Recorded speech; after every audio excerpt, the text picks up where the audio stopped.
Good afternoon. We are continuing our journey through the Old Testament, the books of the Bible, as we review each book, trying to get a bird's eye view of the book and the things that are going on in the overall story. Today we continue our study with the book of Amos. We are into the prophets as we have been going through this journey. We've already looked at Isaiah and Jonah. We also know that Amos wrote particularly early compared to some of the other writing prophets. And so we want to think about Amos today as we continue our study. We look in Amos chapter 1 at verse 1, and we kind of get the setting for his prophecy. We see that he is a shepherd, and we're going to find out a little bit later in chapter 7 that he was also a dresser of sycamore figs. We see that he is from the city of Tekoa. And if you'll look on the map here, you'll see Tekoa down south below Jerusalem, about 8 miles or so south of Jerusalem, and he is going to prophesy another 8 miles north of Jerusalem in the city of Bethel. You'll remember that Jeroboam set up golden calves at Dan and Bethel, and this is one of the places that Amos is going to go to rebuke the people, to pass judgment on them, to prophesy what God has given him to say. This is going to be during the reigns of Uzziah and Jeroboam II. This is a time of prosperity and victory for both the northern and southern kingdom. So we see how that might set up a need for a prophet to come in. When things are going well, maybe people aren't looking to the Lord as they should be. We have a time marker, a further designation, that this was in the 2 years leading up to the earthquake. So the 2 years prior to this earthquake, which must have been a pretty big deal, a historical marker for the people. It's going to be mentioned again over in Zechariah 14 at verse 5. And so in the 2 years leading up to that, we see Amos working and prophesying. And we can put a rough date on this, somewhere maybe around 755 BC. You understand that chronologies are a little bit difficult. Pinning down a year is very difficult. And we're somewhere around 755 BC. It's only going to be around 30 years before Israel is taken captive by Assyria. The book of Amos actually lays out fairly easily. We see kind of an introduction in verses 1 and 2. In verse 2, it says, "The Lord roars from Zion." I think God's a little upset with their behavior, and we'll see why. Then in the first couple of chapters, we see some judgment against the nations, the surrounding nations of God's people. Then we see in chapters 3 through 6, 3 words and 3 woes against Israel. And then in chapters 7, almost through the end of the book, we see 5 visions of judgment. And then the book leaves us with a promise of restoration. Now, we don't have time to look into all these things in detail, but I do want to note some of the major points in each of these main sections. In the section where he has this judgment against the nations, he's going to go all around Israel, all the surrounding nations. He starts with Damascus, and that is the capital city of Syria, sometimes referred to as Aram. He's going to talk about Gaza. This is the land of the Philistines. He's going to talk about Tyre. This is the land of Phoenicia.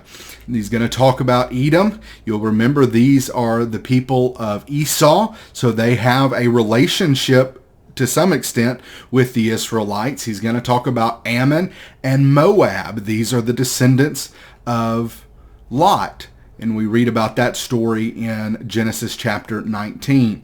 And then he's even going to include judgment against Judah here. And so he's gone all around the map, and he's left a big target in the middle for Israel. And that's who he saves his longest, harshest rebuke for. Now, each of these passages kind of contains a few similar ideas. They all begin with the phrase "for 3 transgressions and for 4." And that's just numerical parallelism. And the idea is that there's a lot of things that we could be calling out that are sinful here. And we could give a whole list here. He's only going to give one. And then almost every one of these involves a calling of fire. God is going to send fire upon them. Excuse me. And that shouldn't surprise us. Fire is often a picture of God's judgment against the nations. And so everybody is sinning. I think the book of Romans makes that very clear. All have sinned and fall short of the glory of God. But he is going to save the greatest rebuke, the harshest rebuke for his people, Israel. Then we get to the middle section of the book, and we have these words and woes against Israel. Amos was the prophet of social justice. The people were so mistreating one another, and Amos deals with it maybe more than anyone else. Now, other prophets are going to have a lot to say about it, obviously, but Amos is really going to hang his hat on this issue and how they are mistreating one another. This is a time, as I said earlier, of prosperity, and what we come to find out is that it was not all gained honestly. It was gained through the mistreatment of the needy, the orphan, the widow, the sojourner, all of these groups of people that God had called his people to actually protect and to help and show mercy to. Now we see that they're taking advantage of them, and Amos is going to let them have it for this fact. And what we see as you read through maybe the entire book is just a large catalog of sins. And I've listed some of those here. We don't have time to really dwell on all of them. But he starts out that they're selling the righteous for silver and the needy for a pair of sandals. That's where they were at this. Maybe some human trafficking going on here, if it's literal. And so much so, they were so greedy that they were doing this, mistreating their needy brother for a pair of shoes. And Amos is not going to stand for this. They ignore constantly those in need. We read about the sexual misconduct that father and son go into the same woman. We see that they mistreat their workers. They take coats in pledge and don't give them back, which is specifically against the law of Moses. It says that they were forcing the Nazarites to drink wine. They're going to silence the prophets. He says, you tell the prophets, don't prophesy. That's their job. And they were rebuking the prophets to make them be silent. We see the false worship. You'll remember Dan and Bethel had these shrines to God, supposedly, but it was idolatry. And they go to these places with these fake priests and worship God in the way that Jeroboam set up, which isn't right. We see all their extravagance. And we want to understand that prosperity is not a sin in and of itself, except for when you get to that point by running roughshod over others, and while the needy are at your gate begging for food. Woe to those who lie on beds of ivory, who are in houses and places of ease. There is just an outright refusal to heed God's warnings. There's bribery. And then right in the middle of the book in chapter 5, my favorite section, we see that they're continuing to worship God, but there's no piety. They're just going through the rituals. It would be like us coming to church on Sunday and singing, listening to the sermon, giving, taking the Lord's Supper, and then as soon as we leave, going back to abusing people. And Amos is really going to come down hard on that. He says in verse 21 of chapter 5, I despise your feast. Even though you offer me burnt offerings and grain offerings, I will not accept them. And the peace offerings of your fattened animals, I will not look upon them. Take away from me the noise of your songs. To the melody of your harps, I will not listen. But let justice roll down like waters and righteousness like an ever-flowing stream. God doesn't want all this worship if you're out there mistreating your brother. if you're out there mistreating the needy. Knock off the worship. Malachi would say, isn't there someone just to lock the doors?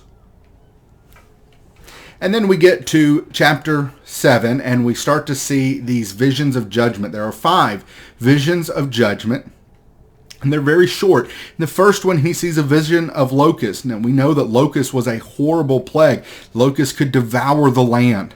And Amos sees this vision of locusts, and he prays to God, Lord, please no.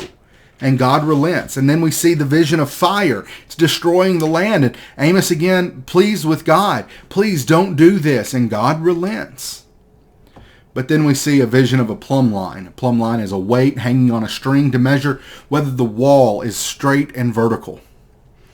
And Israel is not measuring as it should. And there's no relenting this time. There is judgment and destruction.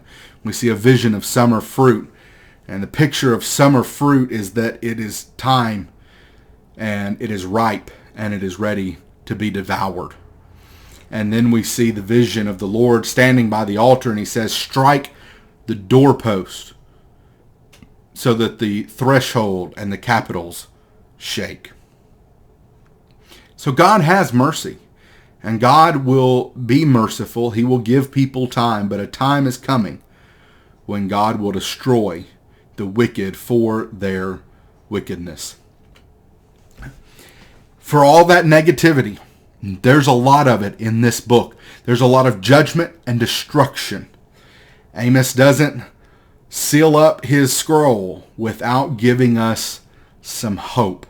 And so the book ends with a promise of restoration for the faithful. In that day I will raise up the booth of David that is fallen. Behold, the days are coming, declares the Lord, when the plowman shall overtake the reaper and the treader of grapes, him who sows seed. There's going to be so much. It's going to be so abundant. I will restore the fortunes of my people Israel, and they shall rebuild the ruined cities and inhabit them. They shall plant vineyards and drink their wine. Earlier he had said, you'll plant vineyards, but you won't drink your wine. They shall make gardens and eat their fruit. I will plant them on their land, and they shall never again be uprooted out of the land that I have given them, says the Lord your God. When we get into sin, when we fail to serve God as God has told us to serve him, and when we mistreat our fellow man who is created in the image of God, we see a terrifying picture of the Lord roaring from Zion. And that should scare us, because we know the destruction that can come. But if we will be faithful to God, if we will trust in God, he will restore what has been broken down. He will make sure his people are taken care of, that they are saved. This is a wonderful book. The pictures are so easy to imagine in your mind. And there's some lessons for us to learn. And the first of those is, do not mistreat your brother, your sister, your neighbor, or even your enemy, who's also created in the image of God. See you next time.